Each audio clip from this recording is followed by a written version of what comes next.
तो मिश्रण की क्या होगी भाई, इसके जो घटक है ना इसका पृथक्करण होगा। बात समझ में आ रही है? तो कौन सी चीजों को कवर करने वाले हैं वो ध्यान से देखिएगा, है ना, बड़ा इंपॉर्टेंट है। पहला, ठीक है, तो पहला क्या होगा, तो स्याही, ठीक है, आपकी जो अलग अलग कलर की स्याही होती है, स्याही से अलग और अलग रंग को बाहर निकालेंगे। बात समझ में आ रही है? स्याही में से अलग अलग रंग को बाहर निकालेंगे। अच्छा, दूसरा क्या होगा, तो भाई नमक एवं कपूर का जो मिश्रण था उसमें से। तीसरा, दूध से क्रीम, दूध से क्या बाहर निकालेंगे भाई, क्रीम बाहर निकालेंगे। मैं कह रहा हूं बच्चों सेल्फ स्टडी की जरूरत ही नहीं है, वो तो ऑब्वियसली आप एक बार करेंगे एग्जाम के पहले, बट आपके जो सारे कॉन्सेप्ट्स हैं ना वो इधर ही हम खत्म करने वाले, तो सेल्फ स्टडी की बहुत ज्यादा जरूरत नहीं है। बात समझ में आ रही है? चलिए देखिए, तो भाई स्याही से क्या निकाला, अलग अलग रंग निकाला, नमक से कपूर निकाला, दूध से क्रीम निकाला। अच्छा, अब कैसे करेंगे भाई, तो देख लेते हैं, थोड़ा इसको रंग बिरंगा बनाते हैं ना भाई। घुलनशील जो द्रव है, ठीक है, में से द्रवों को, ठीक है, घुलनशील द्रव में से द्रवों को। अच्छा, इसके बाद अघुलनशील, ठीक, द्रव में से द्रवों को। अच्छा, इसके बाद क्या भाई, वायु में से, ठीक है, वायु में से किसे निकाला बाहर, तो ऑक्सीजन को। ऑक्सीजन को कैसे लिखेंगे बताओ बच्चों, तो भाई O2 से रिप्रेजेंट करेंगे, है ना, छोटी सी तो बात है। चलो देखो, तो कैसे लिखेंगे, वायु से क्या निकालेंगे आप, ऑक्सीजन बाहर निकालेंगे। तो कहानी बड़ी सिंपल है। स्याही में से ये देखिए, ये बहुत ज्यादा नहीं है, ये बहुत ही आसान है। इनफैक्ट इनमें से बहुत सारी ऐसी चीजें हैं जिसको आप पहले से जानते हो, ठीक है ना। अच्छा, और क्या करेंगे, ठीक है, तो जल से जो है गंदगी को, ठीक, तो ये सारी चीजें हम करने वाले हैं किसमें भाई, आपका जो मिश्रण है उसके घटकों के पृथक्करण में। और इनमें से आप बहुत सारी चीजों को बहुत अच्छे से और पहले से जानते हैं।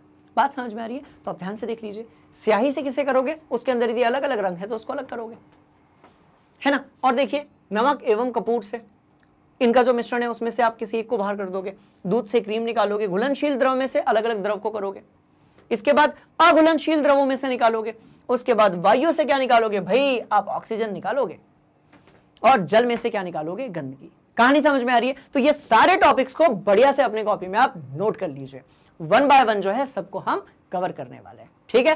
देखते हैं, तो आप देख लो, स्याही से कैसे करेंगे भी, अलग अलग रंग को बाहर निकालेंगे। कैसे होगा, नोट कर लिया, चलिए कैसे होगा देखते हैं, देखते हैं, देखते हैं, देखते हैं। क्या किया गया, रंग वाले घटक यानी कि डाई की बात हो रही है, को नीले अथवा काले रंग की स्याही से पृथक करना। बात समझ में आ रही है? तो कैसे किया जाएगा, ध्यान से देखिएगा, है ना। देखो, आप क्या करें, आप सबसे पहले जो है स्याही का एक विलयन ले लें आप, ठीक है। अब आपकी जो स्याही है उसमें क्या है भाई, आपकी जो स्याही है ना स्टूडेंट्स, उसमें क्या है, देखिए, उसमें स्याही के जो पार्टिकल हैं, जो कलर के पार्टिकल्स हैं, कण हैं, वो अलग चीज है, और जिसमें मिलाया गया वो अलग चीज है। कहने का मतलब, जब हम होली का रंग बनाते हैं तो क्या होता है उसमें भाई, एक तो पानी होता है जिसकी मात्रा ज्यादा होती है, दूसरा आप ऊपर से रंग डाल देते हैं। इसी तरीके से आप नील जानते होंगे, 4 बूंदों वाला XYZ उजाला। बात समझ में आ रही है? तो वो जो आपका उजाला है उसके भी 4 बूंद आपने उसमें डाल दिए, तो कहानी समझ में आ रही है? तो वो उजाला तो थोड़ा सा ही है, नील का जो है वो तो थोड़ा सा ही है, पर वो पूरे पानी में फैल जाता है। अब उसको आप अलग करना चाहते हो तो कैसे करोगे, तो क्या किया गया, आपने वॉच ग्लास लिया। तो घबराने की जरूरत नहीं है, कुछ नहीं है, एक छोटी सी ऐसी कटोरी नुमा प्लेट है, किसकी भाई, कांच की।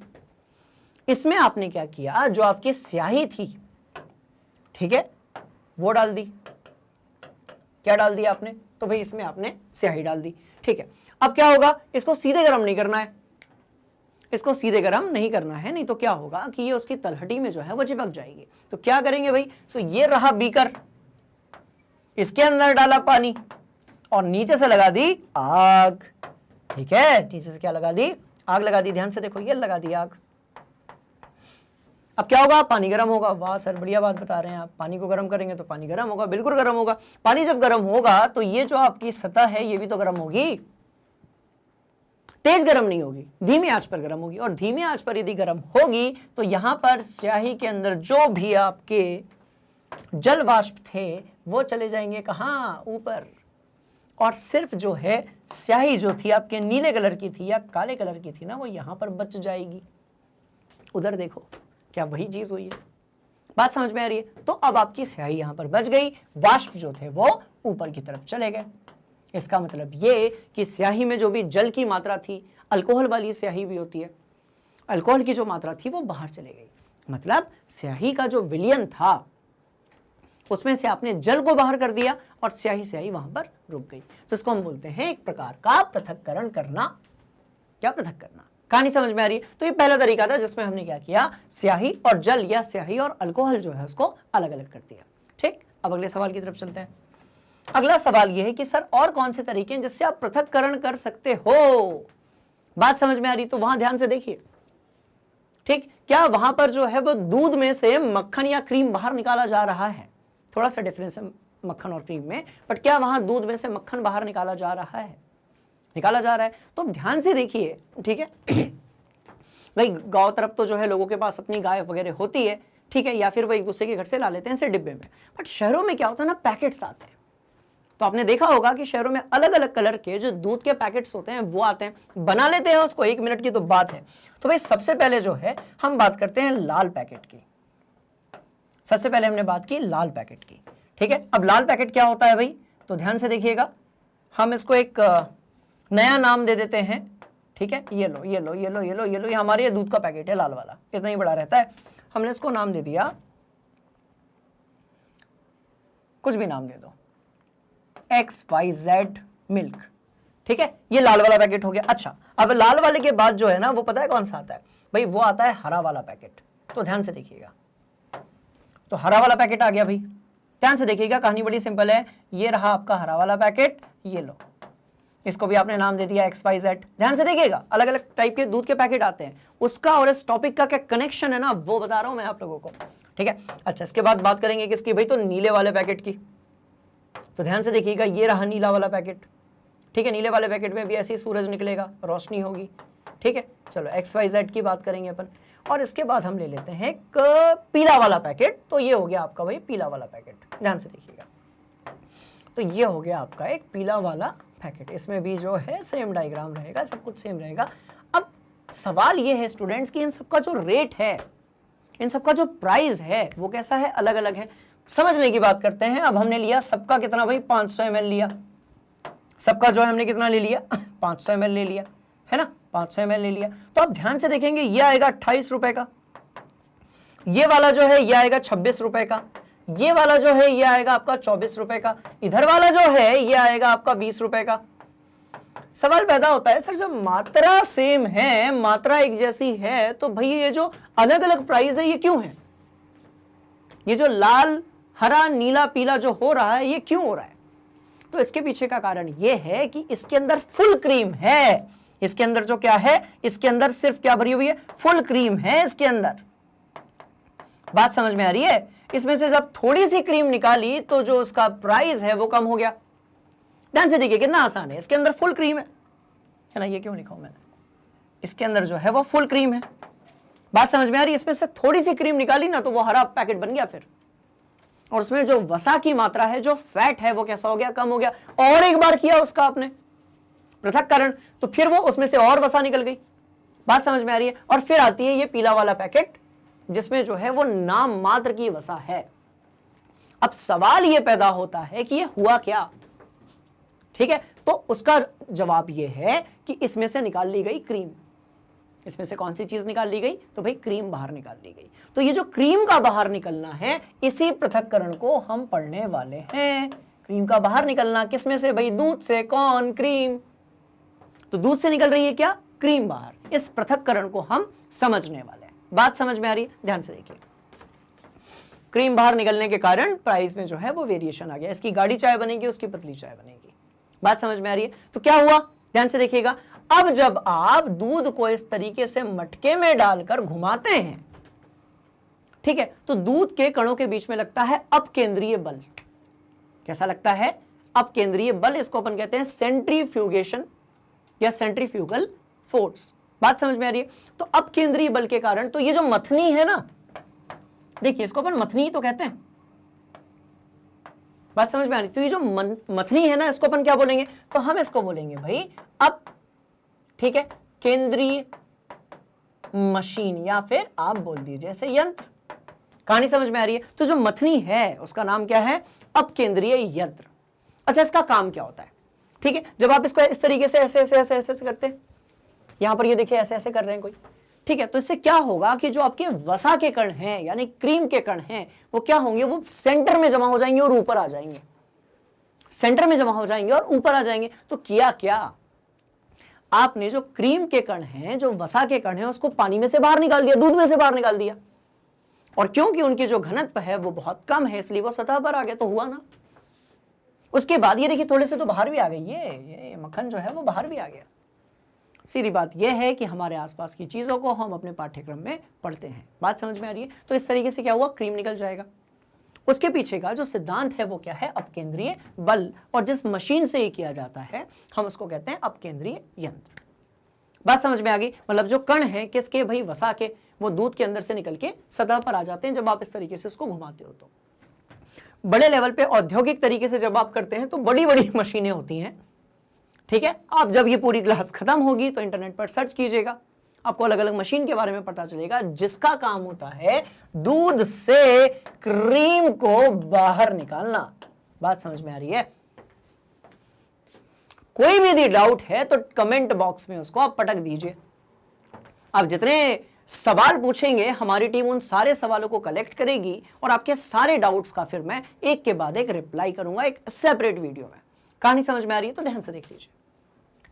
ठीक, अब बढ़ते हैं कुछ और पृथक्करण के प्रकारों की तरफ और देखते हैं कि इसके बाद इन्होंने किस चीज का पृथक्करण किया हुआ है। तो ये बात कर रहे हैं अघुलनशील द्रवों के मिश्रण को क्या करना है भाई? तो अघुलनशील द्रवों के मिश्रण को पृथक करना है। कैसे होगा? सीधी सी बात है, ध्यान से देखिए। कीप लिया आपने, ये एक जो है कीप ले लिया आपने, ठीक है, इसको आप क्या बोलते हैं? ठीक है, पृथक्करण कीप। इसमें क्या किया आपने? जल और मिट्टी का तेल डाल दिया। अब आपको पता है कि दोनों में जो है एक दूसरे में घुलते नहीं है, बनती नहीं है दोनों की आपस में, ठीक है। अब दोनों की जो अवस्था है वो तो द्रव है, पर जो जल है और मिट्टी का तेल है वो आपस में मिलता नहीं है। तो क्योंकि इसका घनत्व कम है तो ये ऊपर रहेगा, जल का जो घनत्व है वो ज्यादा है तो वो नीचे की तरफ रहेगा। तो कुछ नहीं है, ये यहां पर आपके पास क्या है भाई? ये यहां पर आपके पास एक नॉब है, स्टॉप कॉक है। अब इसको धीरे से खोल दीजिए तो जो जल होगा वो यहां से टिप टिप करता हुआ जो पानी है ना वो बरस जाएगा। बात समझ में आ रही है? नीचे आ जाएगा। तो टिप टिप करते हुआ जो पानी है वो नीचे आ गया।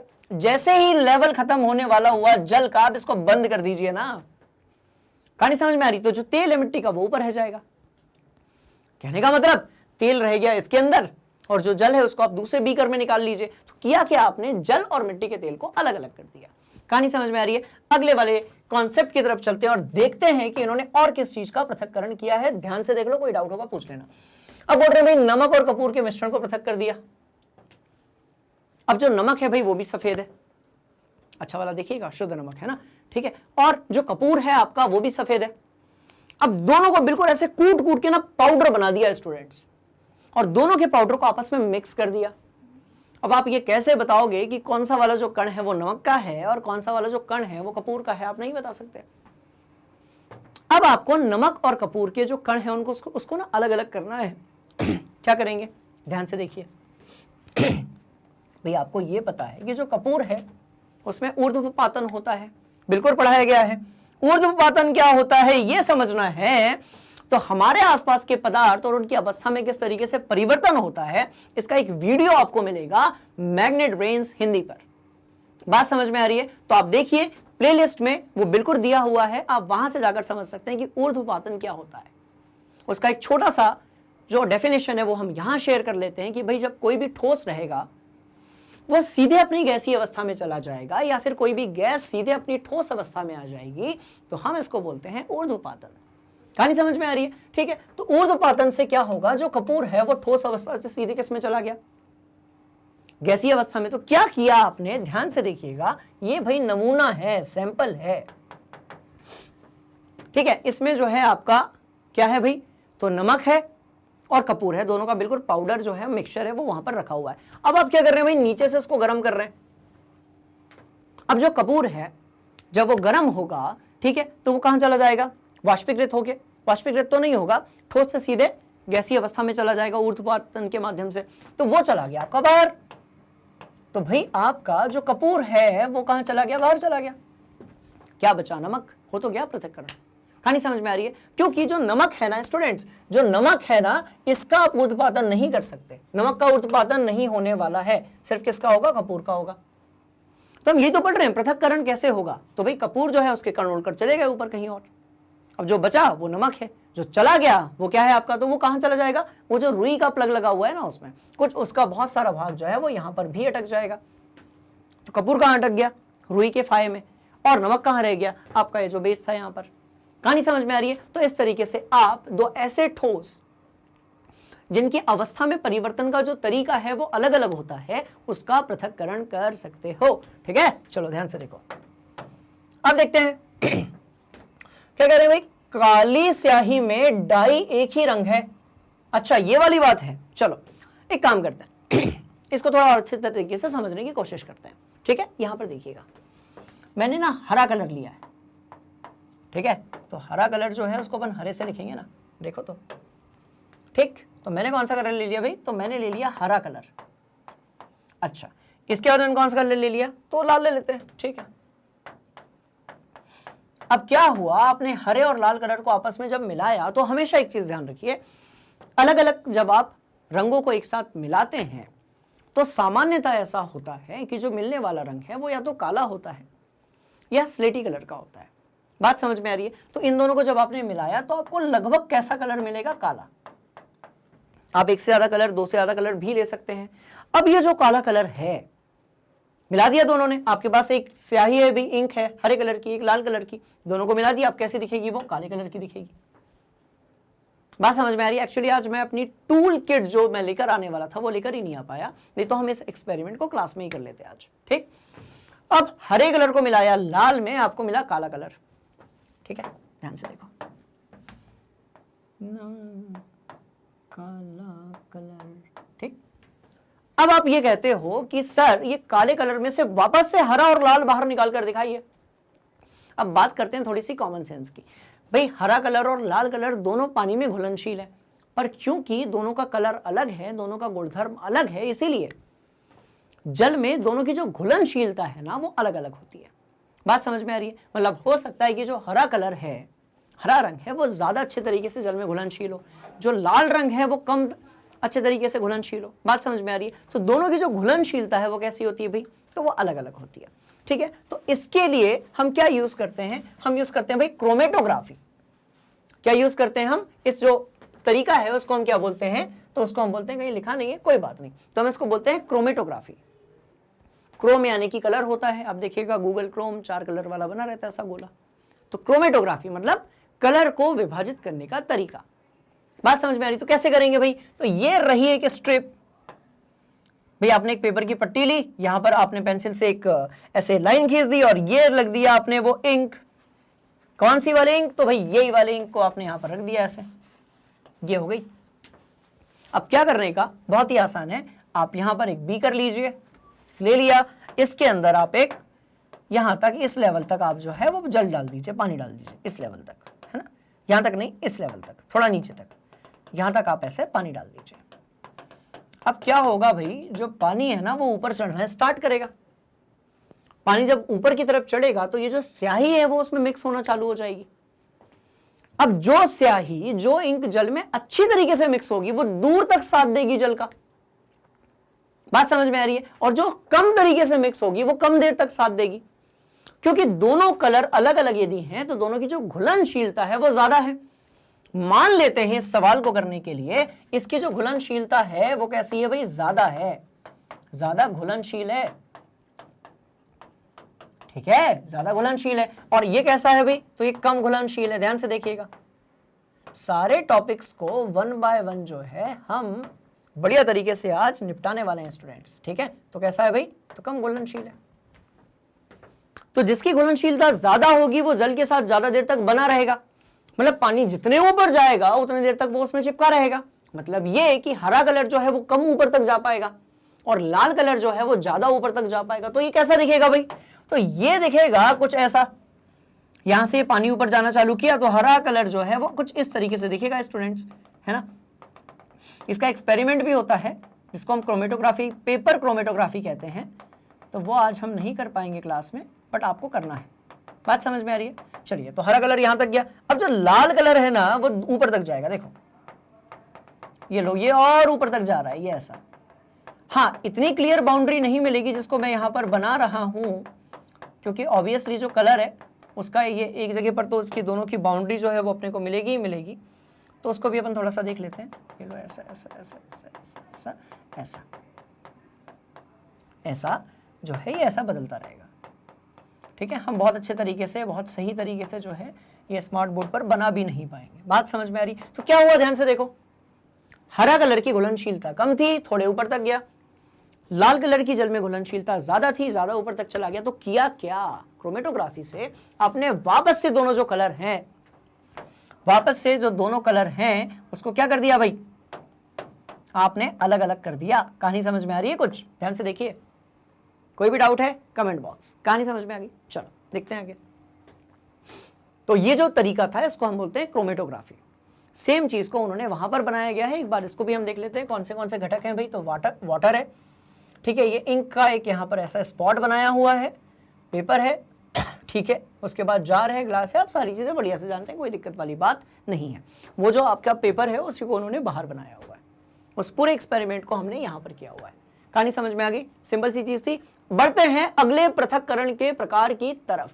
ठीक, देखो तो मजा आ रहा है, सारी चीजों को बढ़िया तरीके से करने वाले। लिखा हुआ है भाई, दो घुलनशील द्रवों के मिश्रण को कैसे पृथक करेंगे। अघुलनशीलता तो हीरो बन गए, दोनों के बीच में बाउंड्री इजीली दिख रही है। तो अघुलनशील में आपने क्या किया था, तेल और पानी को अलग अलग कर दिया था। अब घुलनशील है तो एक उदाहरण ले लेते हैं, ध्यान से देखिएगा। तो कौन सा उदाहरण लिया गया, आपने एसीटोन लिया। कीटोन की बात हो रही है ना, तो क्या लिया भाई, कीटोनिक ग्रुप लिया आपने, एसीटोन लिया और एसीटोन और जल का मिक्सचर लिया। अब एसीटोन जो है ना, इसका क्वथनांक कितना है, ध्यान से देखिएगा, क्वथनांक। ठीक है, तो एसीटोन का कितना है भाई, तो 51 डिग्री सेल्सियस है। ठीक है, ये डिग्री सेल्सियस यहां पर आ जाएगा, यहां नहीं आएगा। ठीक, तो भाई कितना है, 51 डिग्री सेल्सियस है किसका, एसीटोन का। ठीक है, अच्छा जल का कितना है, तो जल का है आपका 100 डिग्री सेल्सियस। अब देखिए स्मार्टनेस क्या है। अब आप क्या कर रहे हैं, ध्यान से देखिएगा, यहां पर लिखा हुआ है दो घुलनशील द्रव हैं, मतलब एसीटोन और जल को जब आप आपस में मिलाते हो तो ये बड़े अच्छे तरीके से एक दूसरे में मिक्स हो जाते हैं। मतलब आप देखकर नहीं बता सकते हैं कि कितना एसीटोन है कितना जल है। बात समझ में आ गई? दोनों बड़े अच्छे तरीके से ना घुलनशील हैं। अब क्या होगा, ध्यान से देखिए, अब हम एंट्री कराते हैं उसके गुणधर्म की। भाई हम भी केमिस्ट्री वाले हैं, मानने वाले हैं नहीं, हमारे पास भी हर परेशानी जो है उसका तोड़ है।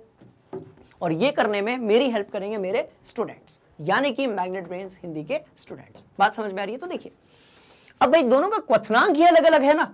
अब जब आप गर्म करना चालू करोगे तो सबसे पहले जैसे ही आप 51 डिग्री सेल्सियस पर पहुंचे, कौन वाष्पीकृत हो गया भाई, आपका एसीटोन। जैसे ही आप 51 डिग्री सेल्सियस पे पहुंचे, जो एसीटोन है वो वाष्पीकृत हो गया, और कौन बच गया, तो भाई जल बच गया। मतलब ये कि इस तापमान पे एसीटोन जो है वो वाष्पीकृत हो गया, तो वो तो निकल ही गया विलयन से बाहर। कौन कौन बचा, सिर्फ क्या बचा रह गया भाई, जल बचा रह गया। कहानी समझ में आ रही है? बड़े इंटरेस्टिंग है। तो ध्यान से देखिए, ये क्या है, एसीटोन और वाटर का मिक्सचर है। ये जो है एसीटोन और वाटर का मिक्सचर है। यहां पर गर्म करना चालू किया आपने 51 डिग्री सेल्सियस पर, जैसे ही आप पहुंचे एसीटोन ने उड़ना स्टार्ट कर दिया। बात समझ में आ रही है? अब एसीटोन जो है वो इसमें से जाएगा। अब ये एसीटोन के क्या है भाई, तो ये वाष्प है। किसके वाष्प हैं, तो ये हैं आपके एसीटोन के। एसीटोन क्या है, तो एक प्रकार का कीटोन है जिसको आप कक्षा 10वीं में पढ़ेंगे। तो यहां से आपका जो एसीटोन है ना, इसके जो वाष्प हैं, देखो अब ये इस तरफ जा रहे हैं, बढ़िया, ये चले, हम चले घूमने। बात समझ में आ रही है? इसके जो वाष्प हैं वो कह रहे हैं हम चले घूमने, तो एसीटोन के वाष्प वहां से जा रहे हैं। पर आपको तो जो है आपने ठान लिया कि भैया एसीटोन जो है हमें द्रव रूप में चाहिए। अब देखिए, जो वाष्प है उसके पास ऊष्मा ज्यादा रहती है, द्रव के पास तुलनात्मक तरीके से ऊष्मा कम रहती है। तो यहां से वाष्प के रूप में गया, पर ये जो नली है ना, इसके आसपास से आपने कौन सा पानी दिया भाई अंदर? Cold water. तो ठंडा पानी जो था उसने अपनी ठंडक किसको दे दी?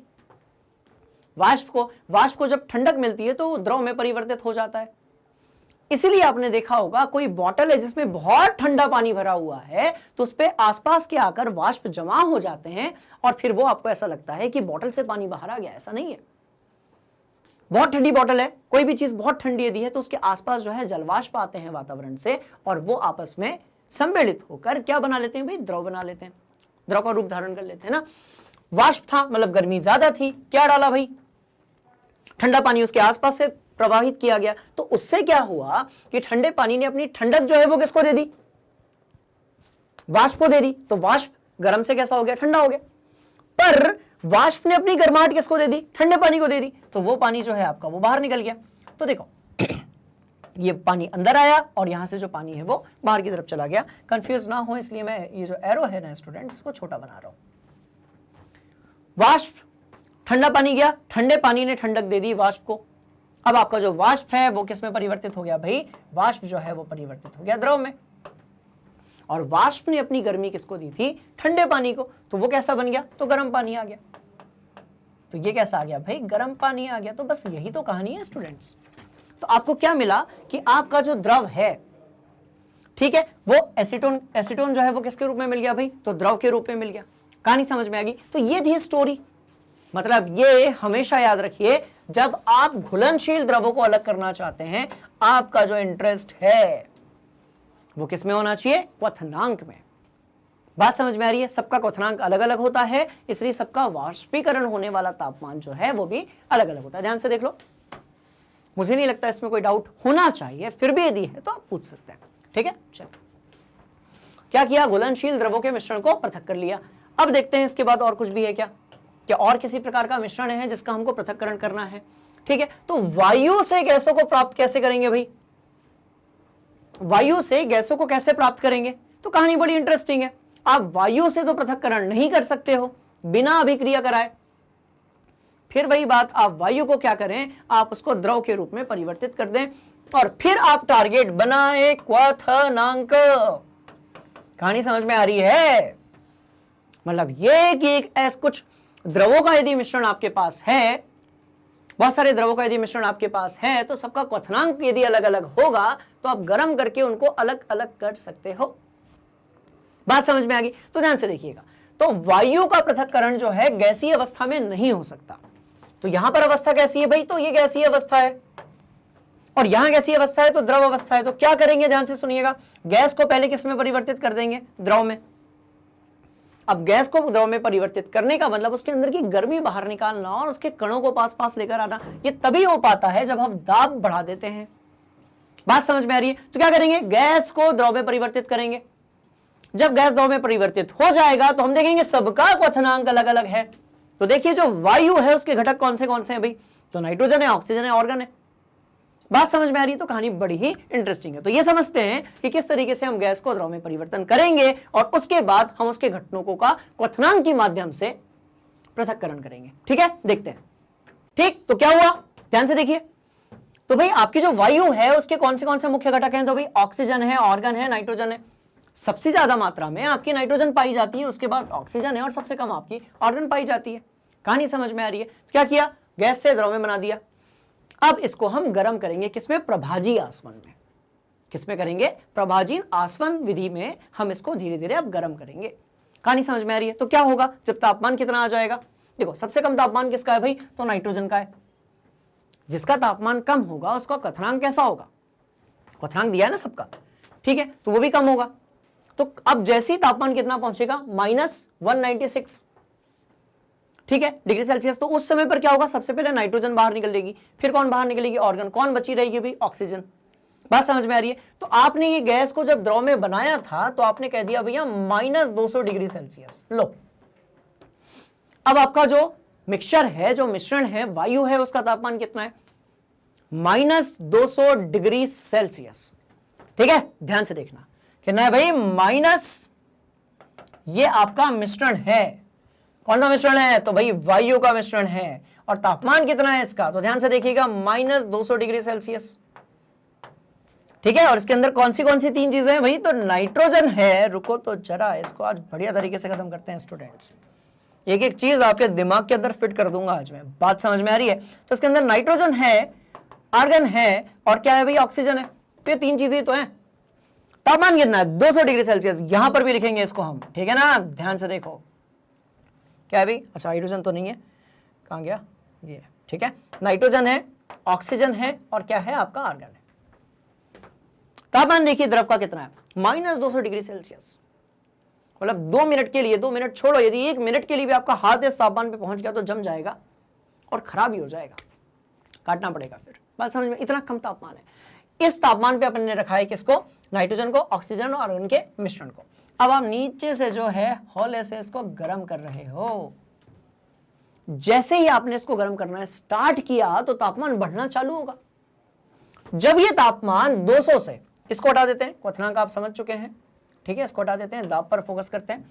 जैसे ये तापमान -200 से कितना होगा भाई? -196 होगा ना, वैसे ही कौन बाहर चली जाएगी बताओ? रुको, इसको थोड़ा अच्छे तरीके से लिखते हैं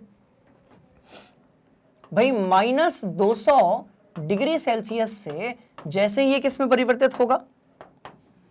तो भाई -196 में जैसे ही तापमान पहुंचेगा इस मिक्सचर का, तो कौन बाहर भाई? तो N2 बाहर, N2 बाहर। बात समझ में आ रही है? अब -196 की बात करते हैं स्टूडेंट्स, है ना? ध्यान से देखिएगा। अब कह रहे हैं भाई -1 कितना है? 186 है। -186 डिग्री सेल्सियस पे जैसे ही तापमान पहुंचा, गर्म कर रहे हो, याद रहे ये तापमान जो है ज्यादा नेगेटिव है, नेगेटिव में दिया हुआ है। अब ये मत बोलना कि सर 200 से 196 तो है, कम हो रहा है, गलत बात। ये कम है, ये उससे ज्यादा है, ये उससे ज्यादा है, ऐसा करते करते 0 तक आएंगे, फिर 0 से बढ़ेगा। बात समझ में आ रही है? तो -200, -196, अब कितना आ गया भाई? -186 आ गया। जैसे इस तापमान पे आएंगे, कौन बाहर? किसका क्वथनांक है? बाहर निकलो। ये बाहर, मतलब कौन बाहर? यहां लिख देता हूं मैं, ध्यान से देखना, कौन बाहर? AR बाहर। क्या बचा? ऑक्सीजन बचा। वही तो चाहिए था। नहीं आया समझ में? मतलब ये कि एक ऐसा मिश्रण था जिसमें सबका क्वथनांक अलग अलग था। तो ये तापमान तक आप लेकर गए, फिर हल्का सा गर्म किया, हल्का सा, बहुत ज्यादा करोगे कि दिक्कत हो जाएगी। सॉरी, हल्का गर्म किया, ये बाहर, थोड़ा और गर्म किया, वो बाहर, तो बचा क्या? सिर्फ ऑक्सीजन। तो यहां सिर्फ थोड़ी देर बाद क्या बची रहेगी? ऑक्सीजन। कहानी समझ में आ रही है? सिर्फ क्या बची रहेगी भाई? ऑक्सीजन। कुछ समझ में आया? कार्बन डाइऑक्साइड वगैरह जो है वो इतने कम तापमान पे शुष्क बर्फ में परिवर्तित हो जाती है, उसको वैसे ही अलग हम आसानी से कर सकते हैं। तो इस तरीके से आप वायु में से क्या करते हो? गैस। और कौन सी गैस बाहर निकालते हो भाई? तो आप बाहर निकालते हो ऑक्सीजन। बात समझ में आ रही है? तो आपने देखा होगा कोरोना के समय पर कि हमें ऑक्सीजन की बहुत ज्यादा जरूरत पड़ रही थी। तो औद्योगिक तरीके से यही एक तरीका है, ये भी एक तरीका है जिससे आप वायु से क्या बाहर निकाल सकते हैं? ऑक्सीजन। बात समझ में आई? तो इस तरीके से जो है वो ऑक्सीजन बाहर निकाली जाती है, फिर उसको ऑक्सीजन सिलेंडर में उच्च दाब के साथ भर दिया जाता है। कहने का मतलब जो आपका सिलेबस है वो सिर्फ आपके लिए एग्जाम का एक पार्ट नहीं है। यदि आपको इसका नॉलेज है, ठीक है, तो आपकी जो साइंटिफिक जागरूकता है, जो वैज्ञानिक जागरूकता है, वो इससे बढ़ जाती है।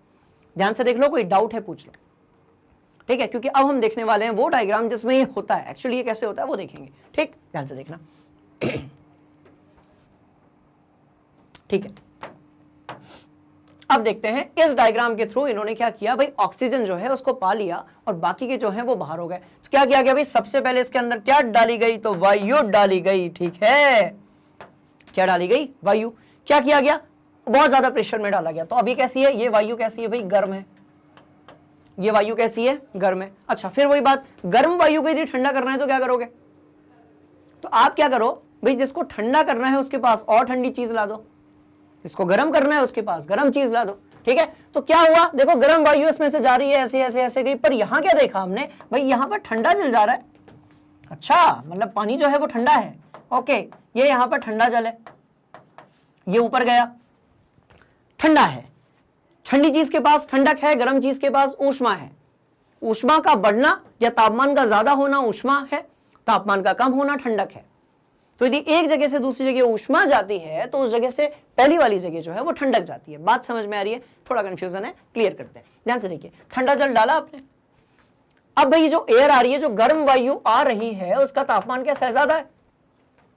ठंडा। देखिए ये इसके ऐसा नहीं, अंदर से आ रही है। अब क्या होगा, जब यहां से ये वायु जाएगी तो वो देखेगी कि यहां पर जो पानी है भाई वो कैसा है, वो ठंडा है। तो अपनी जो गर्माहट है वो किसको दे देगी? ठंडे जल को। तो पानी जो बाहर निकलेगा भाई वो कैसा निकलेगा? गर्म बनकर। ठीक है, तुलनात्मक तरीके से गर्म बनकर। और जो गर्म वायु है वो कैसे बाहर निकलेगी भाई? तो वो ठंडी वायु बनकर। नहीं आया समझ में? कहानी समझ में आ रही है? इसके बाद क्या होगा, तो ये यहां पर सेपरेटर है। अच्छा, ये ठंडी वायु इतनी हो जाएगी कि इसका जो आपकी अवस्था होगी वो कैसी हो जाएगी भाई? द्रव हो जाएगी। तो आपने क्या किया, आपने उसको किसमें परिवर्तित सॉरी, किसमें परिवर्तित कर दिया? द्रव में। अब ध्यान से देखो, इतना कम तापमान रहेगा कि जो कार्बन डाइऑक्साइड है ना वो तो ड्राई आइस यानी कि शुष्क बर्फ बनकर वैसे ही बाहर निकल जाएगी। अब आपके पास यहां पर क्या है? यहां पर आपके पास द्रव वायु है, और इस द्रव वायु के अंदर मुख्य रूप से 3 गैसें हैं।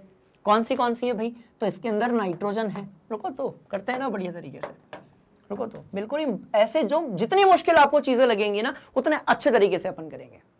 कारण साफ है, इन चीजों को बहुत सारे बच्चे नहीं पढ़ते हैं, पर हमारा जो टारगेट है वो ये है कि आपकी जो भी एग्जाम हो रही है उसमें आपको, यदि वो पूरे देश के लेवल पे हो रही है तो वहां पर टॉप करना है, स्टेट लेवल पे हो रही है तो वहां पर टॉप करना है, स्कूल लेवल पर हो रही है तो वहां पर टॉप करना है। और एक टॉपर को सब कुछ पता होता है। बात समझ में आ रही है? तो ध्यान से देखिए। तो भाई सबसे पहले क्या है? नाइट्रोजन है। लगभग कितना प्रतिशत है? तो 79% है लगभग। ठीक है, नहीं 78 कर लेते हैं इसको, क्योंकि फिर मैं ऑक्सीजन वगैरह भी तो लिखूंगा। अच्छा, ऑक्सीजन लगभग कितनी है? तो भाई 21% है। और लगभग बोला जा रहा है क्योंकि और भी गैसें हैं, तो ये लगभग 1% है, बट ये एग्जैक्टली सही डेटा नहीं है, लगभग हम ले रहे हैं। ऑर्गन थोड़ा सा उससे कम है, नाइट्रोजन की वैल्यू भी थोड़ी सी आगे पीछे हो सकती है। ठीक है, तो परेशान नहीं होना है, ध्यान से देखना। 78। ठीक, अब ध्यान से देखिए अब जो नाइट्रोजन है ना, इसका क्वथनांक कितना है भाई? -196 डिग्री सेल्सियस। इसका कितना है? तो -186 डिग्री सेल्सियस। और इसका कितना है? तो -183 डिग्री सेल्सियस।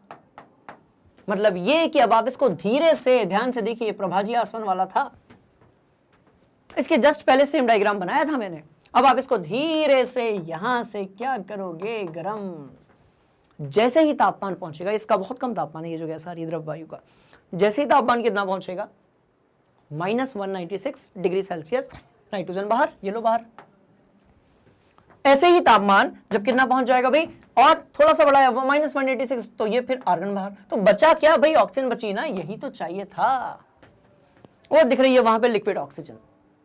बात समझ में आ रही है? मतलब जो ऑक्सीजन है वो किस रूप में आ गई? द्रव के रूप में आ गई। तो वही तो चाहिए था हमें। तो क्या किया हमने? ध्यान से देखिएगा, वायु से कौन सी गैस बाहर निकाली? तो भाई ऑक्सीजन बाहर निकाली। ठीक, वायु को पहले ठंडा किया, द्रवीकरण कर दिया, फिर क्वथनांक को बेस बनाकर, आधार बनाकर हमने उसका पृथक्करण कर दिया। कहानी समझ में आ रही है? चलिए, बहुत पृथक्करण पढ़ लिया। अब पृथक्करण में एक नया जो तरीका है जिसको हम क्रिस्टलीकरण कहते हैं वो पढ़ लेते हैं। ठीक है ना? ध्यान से देख लो, कोई भी डाउट नहीं होना चाहिए।